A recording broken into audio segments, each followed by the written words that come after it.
નમસ્કાર મિત્રો, મહાભારતની પ્રમુખ ગીતાઓમાં ન્યાય વ્યવસ્થાપન વિશે જે વાત કરવામાં આવેલ છે તેની આજે આપણે વાત કરીશું.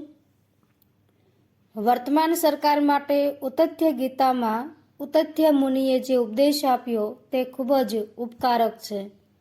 તેઓ માંધાતા રાજાને કહે છે કે દુર્બળ મનુષ્યને અપમાનને પાત્ર માનશો નહીં, કારણ કે નિર્બળોના નેત્ર રાજાને સ્વજનો સાથે બાળી મૂકશે.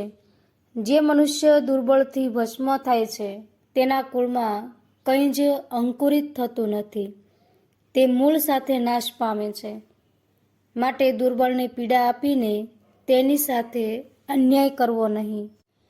જે રાજા દુર્બળોને પીડા આપે છે, અપમાનિત કરે છે, ત્યારે કુદરત તેને દૈવી દંડ આપે છે અને રાજાનું સત્યાનાશ કરી નાખે છે. રાજાએ પ્રજાજનો ઉપર ખોટા આરોપ ઘડવા નહીં, કારણ કે જેના ઉપર ખોટા આરોપ ઘડાયા હોય તેના આંસુ જો પૃથ્વી ઉપર ટપકે તો તે રાજાના સંતાનો અને પશુઓનો સંહાર થઈ જાય છે.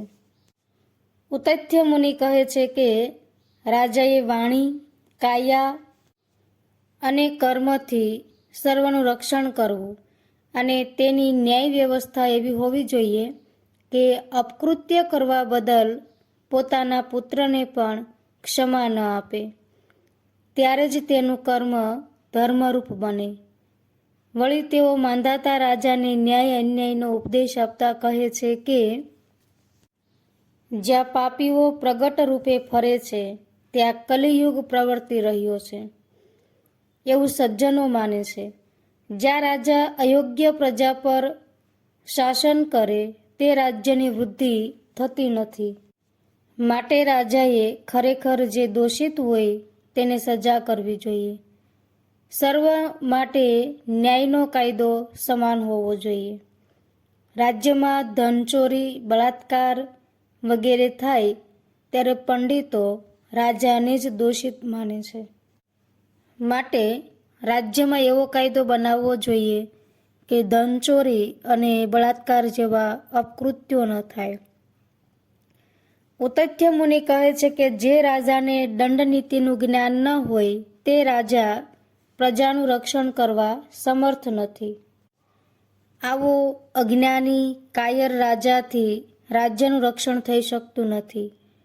મનુસ્મૃતિમાં કહ્યું છે કે રાજાએ દેશ, કાળ, શક્તિ અને વિદ્યાની યોગ્ય તપાસ કરીને જે મનુષ્યો અન્યાયથી વર્તનારા હોય તેને યથાયોગ્ય દંડ કરવો જોઈએ.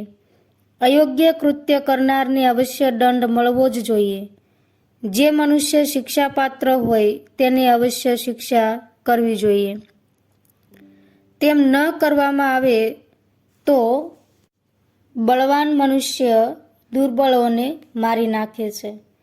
જો દોષિત મનુષ્યને યોગ્ય શિક્ષા કરવામાં ન આવે તો રાજ્યમાં અપકૃત્યો વધવા લાગે. સંપાક ગીતામાં કહ્યું છે કે મર્યાદાનું ઉલ્લંઘન કરનાર અને પારકાનું ધન ચોરનારને જેમ પારધીવો હરણની ગતિને રૂંધે છે, તેમ રાજા દંડનીતિ દ્વારા આવા લોકોની ગતિને અવરોધે છે. જે અપરાધી હોય તેને અવશ્ય દંડ થવો જ જોઈએ.